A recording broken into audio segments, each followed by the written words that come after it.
So, welcome to Reclaim Vitality, the podcast for high achieving women who want more energy, better health, and a life that feels as good on the inside as it looks on the outside.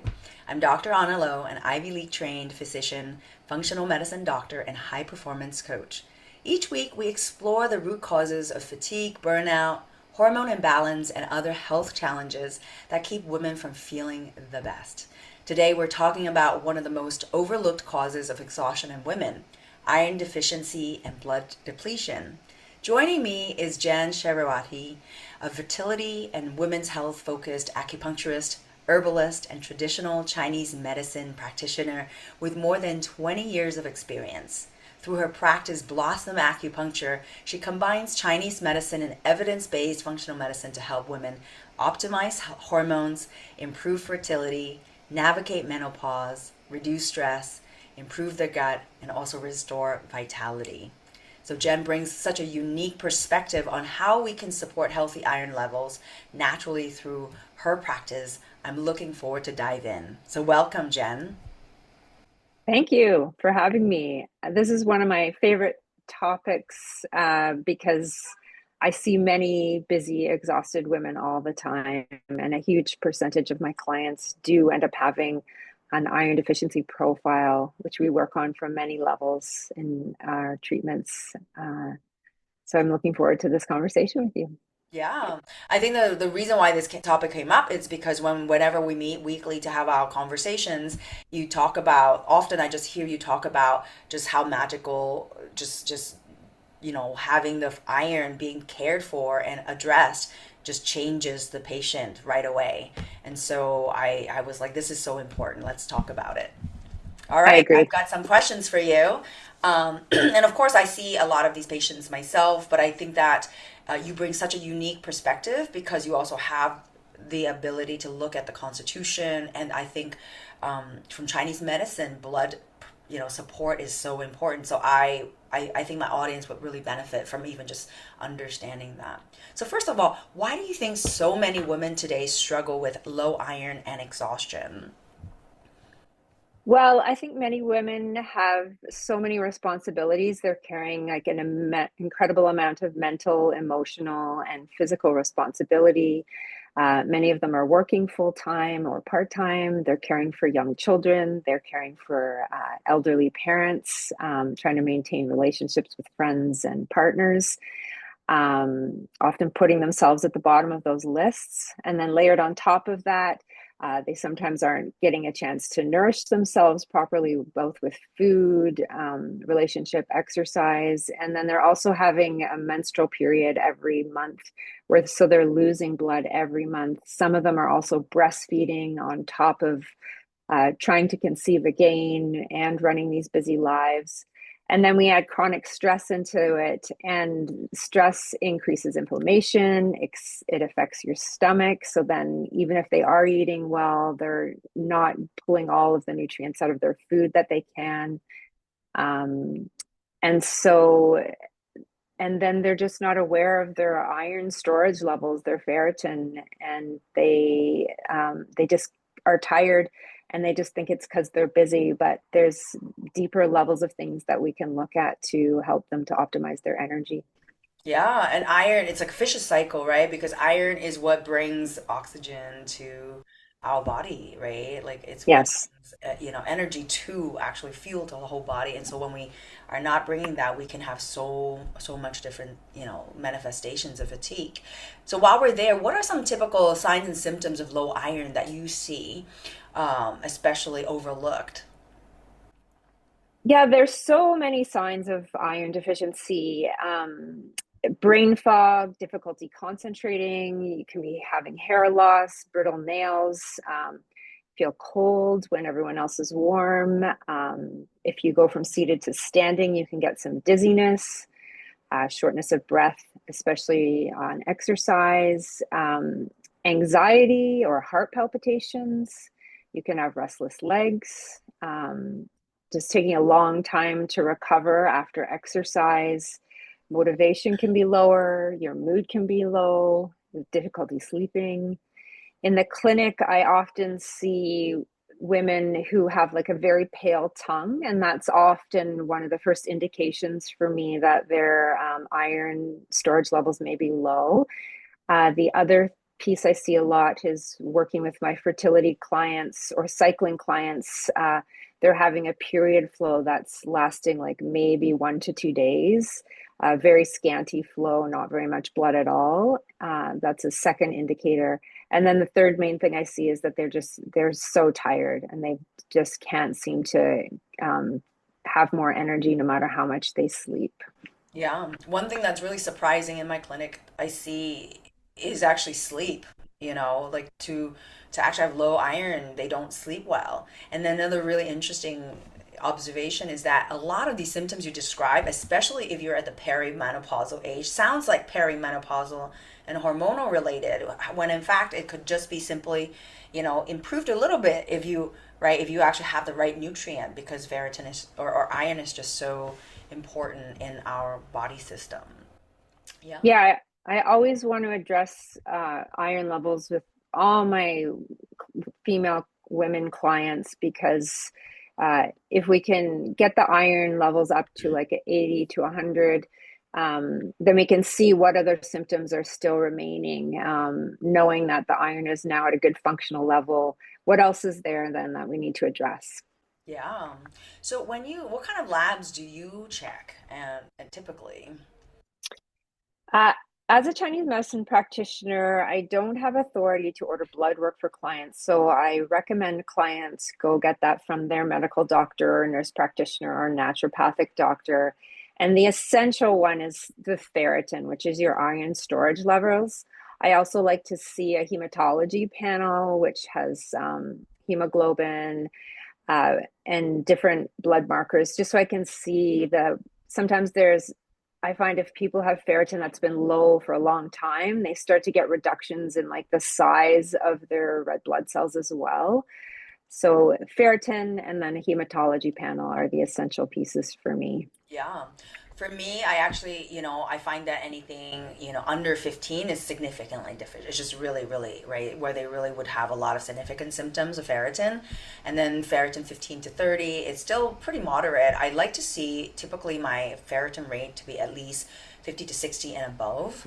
And so it's good to kind of, really, really check. And I often find that CBC, just looking at the hemoglobin and hematocrit, doesn't really tell you, but you can look at, the MCV to kind of tell if, just by looking that simple CBC panel, you can actually kind of get a sense of, are they also deficient with B12 and folate? Are they, right? What Yes, else is yeah. going on, which is also really important. But I sometimes find just the ferritin, CBC, are, already really helpful as a basic, and it's really easy to ask any person to ask their primary doctor to just order that. So, Yes. yeah. Um, Let me go back to my questions. Okay. So, from a Chinese medicine perspective, what does it mean to build blood and support vitality? Or what is blood deficiency really? Well, this is one of my favorite topics in Chinese medicine. When we talk about blood, we're talking about the nourishing, moistening aspect of the body that like nourishes your brain, your muscles, your uterus, your skin, your eyes. It anchors the mind. It supports restful sleep. When the blood is abundant, like women feel calm, emotionally grounded, mentally clear, energetic, resilient. They sleep well. They cycle regularly. They have good periods. As I mentioned above, blood deficiency can show up as many different symptoms in Chinese medicine, and it can come from a few different causes. You can have an actual deficiency in your blood because of the ferritin being low and the nourishment being low. Your blood can also be a bit deficient just because your blood is stagnant and it's not moving and nourishing the blood. So we work on many different aspects with clients to support like all the different symptom pictures that come forth to nourish the blood so it can nourish the body and the mind and allow women to feel really well in their everyday life. Yeah. What does it mean when you say blood is stagnant? And also like how, like, I love that there's so many kind of like physical like observations that a Chinese medicine doctor always look at to kind of see these little clues? Like what, how does one know? Or what are, what are some manifestations if I'm like, oh, I definitely have some blood stagnation? One of the key signs is during your period is that you'll have clots that come in your flow, and these can be from a very small size, the size of your baby fingernail, up to like a loonie or a toonie in Canadian money here. And they can be ranging in color from very dark purpley to like light colored. But in Chinese medicine, we talk about the concept of qi, which is like flow, energy flow. And often, if the energy isn't flowing as smoothly as it could, the blood can clot and then create these masses or pieces of tissue as you're having your menstrual flow. You can also have more painful cramping at the period time, not necessarily with clots, but sometimes also with clots. Underneath lying that, there is like generally blood deficiency that will can cause that stagnation, but there's also in addition to or instead of is what we call liver qi stagnation. So in Chinese medicine, the liver is responsible for the free flow of qi in your body. If your liver qi is flowing smoothly, your emotions are smooth, your period flow is smooth, your energy flow is smooth. One of the main things that affects the liver qi flow is stress. So if you're very stressed all the time, the liver qi actually binds up in the liver almost like roots of a tree overgrowing, and then it can't make the liver energy flow smoothly. And that liver qi energy flowing also helps the blood flow smoothly. So it's all interconnected. Yeah, yeah. I see that stress is such a, I appreciate you describing how stress actually like, move in the Chinese pattern, right? In the constitution, how it actually flows and actually becomes stagnant or how it's affected.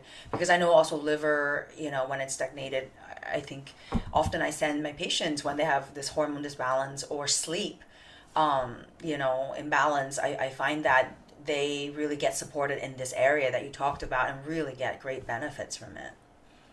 Yeah. Um, well, let's talk about practical support, right? We're gonna go through the different expertise, but I know that you have you have some really good tools around food and right how to naturally start supporting healthy irons that people can start doing at home. What are your thoughts? Yeah, the food is truly medicine. And in Chinese medicine, we have a principle called Yang Shen Fa, which is nourishing life. And underneath that umbrella, we nourish life from all different sides, from food, from exercise, from mindfulness, with acupuncture and Chinese herbal medicine. Food wise, there's two main types of iron. The heme iron comes from food that come from animals, such as beef, liver, lamb, dark poultry meat, and seafood.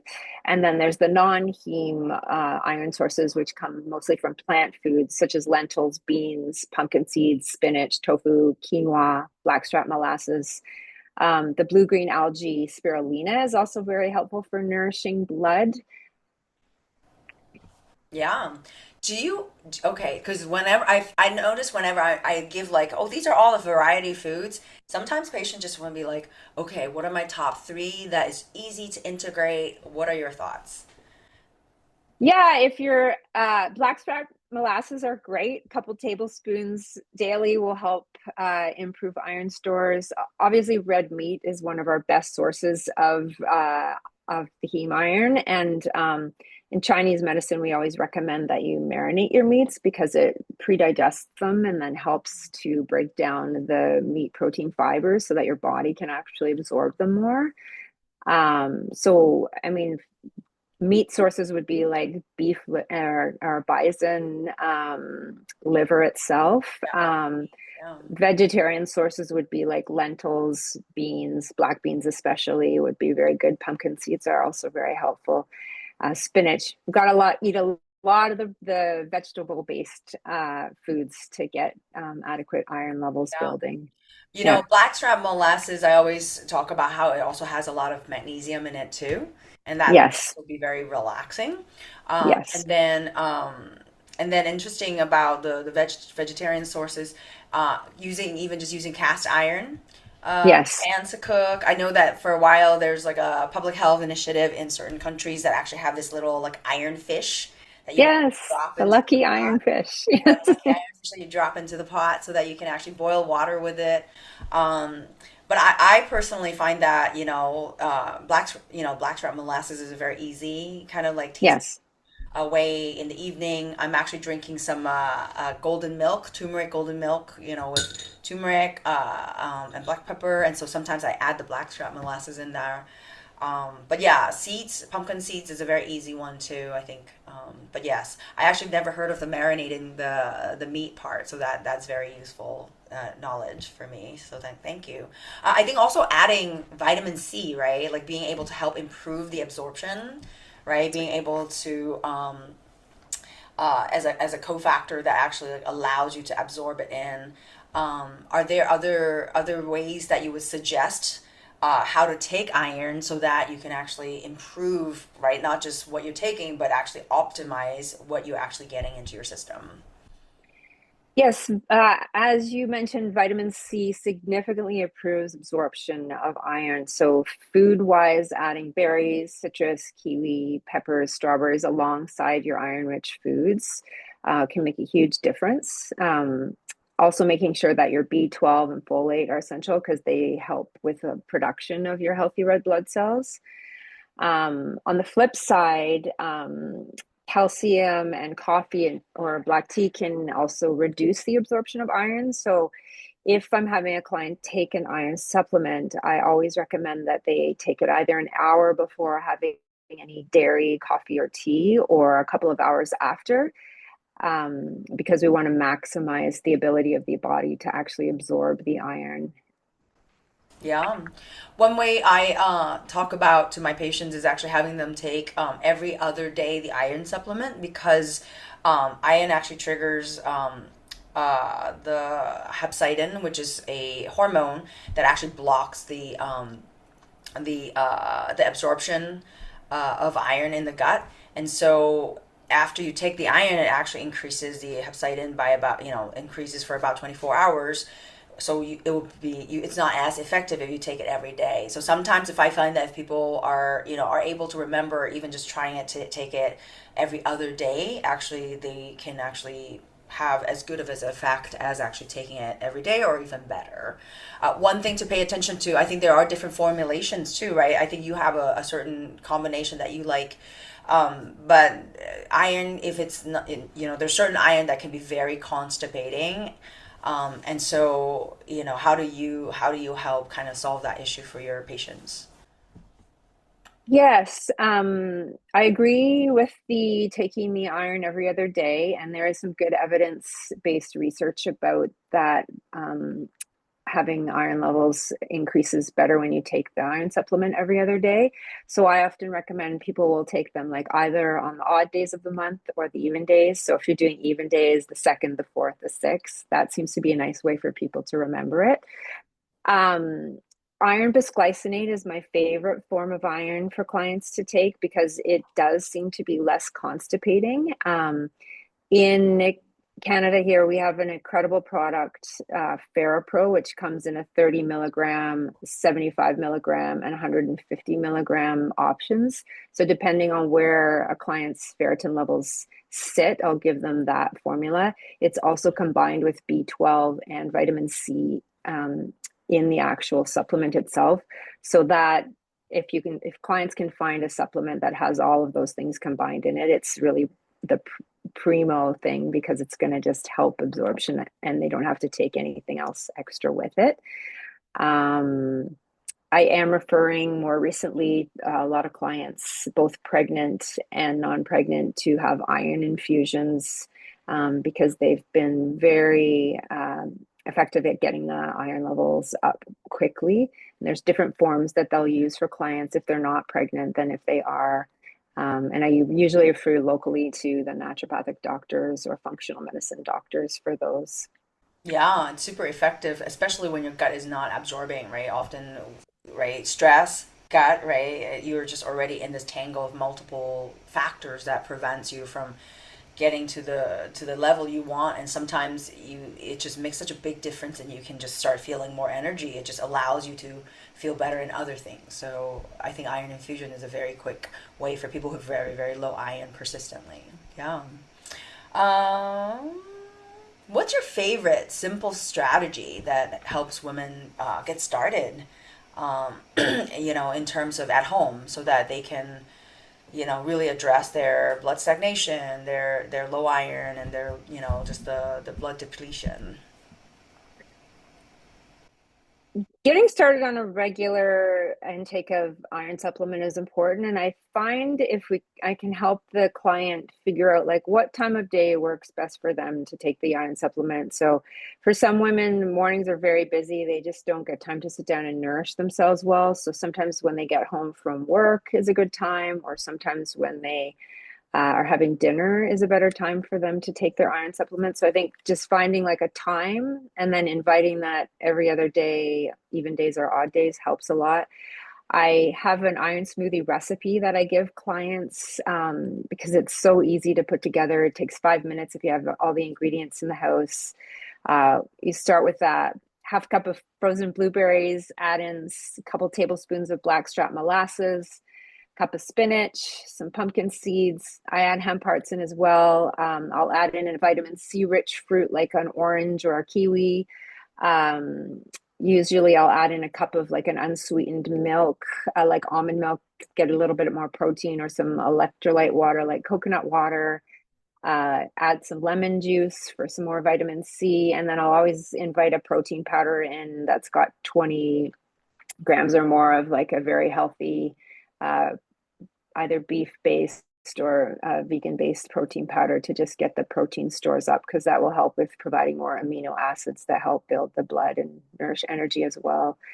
And something as simple as making a smoothie in the morning can take 5 minutes and just become a habit. And that's a really nice, nourishing way to get iron levels up. Drinking bone broth is also a really beneficial piece. So, making a bone broth, especially with bones from beef or bison, is very nourishing for your iron from a Chinese medicine's perspective. So, making a big batch of that in a crock pot on a weekend and just storing it in the fridge, you can warm it up in the morning and just have a cup of that before you get going, is also very nourishing. Yeah, just hearing you talk about it, I feel nourished, even though I haven't even had it. Is it okay if I send them? I'll post a link of this, maybe to your website that will have the recipe to this smoothie, so that they can actually have the actual ingredient list. Because I think it's sometimes just being able to think about what to get, and then just try it out, and it would be really nice just to be, rather than just taking a pill sometime, or feeling that you can have something as a baseline foundation that you do regularly to just maintain your healthy levels. So I want to talk. This last question is really important, because I really think that working with an acupuncturist, a herbal doctor, a traditional medicine, a Chinese medicine doctor, is actually been very, very crucial as part of my support for a lot of my patients, um, for many good reasons that I know, but I don't study it. So I really want to, give you the opportunity to actually describe, really, if I were, doing a good job actually explaining to my patients who are burnout, exhausted, overwhelmed women at different stages of their hormonal life, um, why, how would acupuncture and traditional Chinese medicine, how does it actually work? What makes it effective to support them? What would be the best way that you would describe it? Well, one of the beautiful things about acupuncture is that we can treat multi symptoms at a time. So, if a woman comes in to see me and she's got iron deficiency and scanty periods, but she's also having painful cramping and clots, her digestion may be off a little bit. She's having more loose stools at her period time, which indicates often a spleen qi deficiency in Chinese medicine. And then she's also very stressed. Again, liver qi stagnation. So I layer in points for each of these different syndromes. So we do a few points to nourish the blood, a few points to nourish the digestion and spleen qi, a few points to move the liver qi stagnation. So we're addressing all different parts of her symptom picture in order to help improve her iron stores, her energy, her nervous system overall. So blood nourishment, digestive nourishment, energy nourishment, calming. So there's all these lovely layers we can address even within one treatment. And then there's the herbal medicine piece, which we can add in as well. So, for example, if a client is having really scanty periods, and we have found out that they do have low iron, in addition to the food pieces and the acupuncture, there's beautiful formulas that can help to nourish blood. So Wu Tong is 4 herbs that are designed to just really nourish the blood, and you can take that in a tea, a capsule, or a tablet in addition to your iron supplement as like a food cure. All the herbs come from roots and stems and leaves. Um, some come from animal pieces, but in that formula, it's all roots and stems and leaves. And, we can also add in a formula to help nourish the spleen, the digestive energy, so that the body's actually absorbing everything they take in food wise. Yeah. So combining the food, the acupuncture, and the herbal medicine make for a very comprehensive treatment platform for the clients. And then I also try to layer in times for rest, especially during the period, and mindfulness practice, just very important for helping the body to just operate at a more even keel through day to day rather than these ups and downs of stresses and exhaustion, stresses and exhaustion. So we're working to just improve their whole lifestyle overall. Yeah. Well, I would say it's a very, very holistic approach. And often my patients, right, they come and we create all these data. We have look at what's the root cause and look at all the little pieces, all the levers.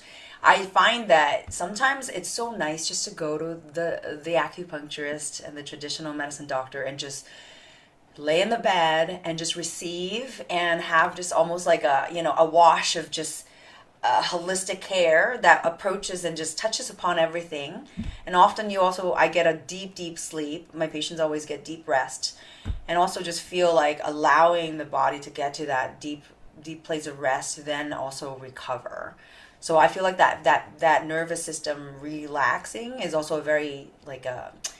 I always talk about to my patients, whenever we burn out, the more ability we're able to practice getting experience of deep rest, our body will then start remembering what deep rest. So even be like, go off to one day of a vacation, right? Not just because it's great to have a vacation or a rest, but the fact that you remember, you're like, oh wait, that's what my body's capable of. Then it will start wanting more or start able to find more of that. So it's re-educating our nervous system what rest is about. Exactly. Super, super helpful. Um, I would love to end this podcast with my typical question for all my guests, which is if you are, your younger self, if you're with your younger self, but now you know everything you know about the secrets of health, life, happiness, performance as a woman, as a healer, what's the one piece of advice you would give your younger self? Get your iron checked, get my iron checked regularly. I went through a period of anemia actually when I was younger and on a vegan diet. I wasn't nourishing myself properly, and my iron stores went really low, and I was exhausted, and I didn't really realize the core reason for it. And um, so I would tell to myself to get your iron levels checked earlier, get a full hematology panel, work with a functional medicine practitioner, naturopath, acupuncturist, and Chinese medicine doctor, to address all parts of your lifestyle that can support just building energy and nourishing blood, so that you don't dive into this deep blood deficiency anemia state. Yeah, yeah, it's a deeply personal topic. Yes. Yes. I didn't realize this. Well, thank you so much. I'm really grateful for you being here. Again, thanks for joining this episode of Reclaiming Vitality. If you enjoyed today's topic and conversation, please subscribe, leave a comment, share this episode with a friend who may be struggling with fatigue, burnout, who might not know that they actually have low iron and could deeply benefit from just learning. Learn about Ms. Jen Cherawaty from Blossom Acupuncture. Visit her website; it'll be posted below. She's in Vancouver. You've got two practices. Where's your location sites? Yeah, I have a clinic in North Vancouver. I work at a restoration health clinic there. And then I work 1 day a week at Crossroads Naturopathic, Canby Broadway, Vancouver. Great. Okay, so until next time, remember your body was designed for vitality. Sometimes it just needs the right support to get there. See you soon.